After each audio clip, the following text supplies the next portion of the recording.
रज पर्व ग्रामांचल लुचि जावाक बसीला लोप पाइब बसीला तेणु आम अंचल किसी बंधु चिंता करते जो आम ऐतिह्य रही जो परंपरा रही किभली भाव में बंचई रखा ये रज पर्व को किभली आगामी पीढ़ी जानीपारे जे रजर महत्व कौन कारण ये रज हूँ कृषि भित्तिक पर्व आज आसंता गोटे दिन पर आम बसुधा पूजा पाइबे और चाष कार्य चाषी मैंने निज गंधरे लगे आपको चाषी मान पर्व कहुए कुआरी मान पर्व कहुए तेणु ओडिशा इतिहास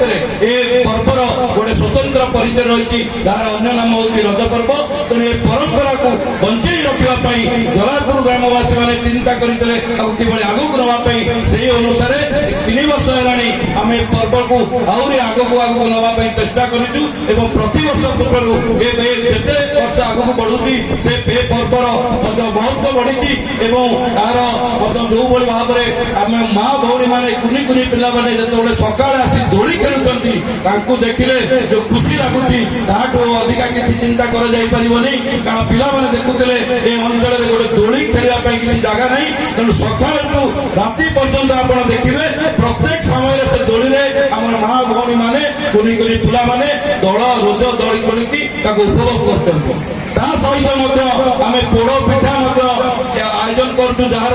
रजर गोटे परंपरा रही पोड़ पिठा एवं रज पान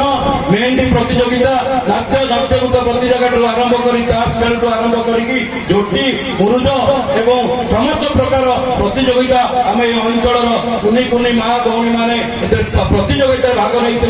उपभोग करुले मुझे देखी किभली भाव में आमर जो मैंने वयस्क महिला मैंने किभली भाव में पुची खेली उपभोग करुले देखिले आप आश्चर्य होते तेणु यही जो परंपरा आम करूँ आशा करुँ प्रति वर्ष भली आपण मैंने जो भाव में 3 दिन धरी सहरांचल आसिक ग्रामांचल पर्व को उपभोग कर तेणु आपको आम बंचई रखू और जिते वर्ष आम चेष्टा करूँ प्रति वर्ष आपको किभली सरस सुंदर करूँ निश्चित भाव में ए पर्व को आगे बंधुगण आज परिवर्तन घटी अशेष अशेष प्रणाम एवं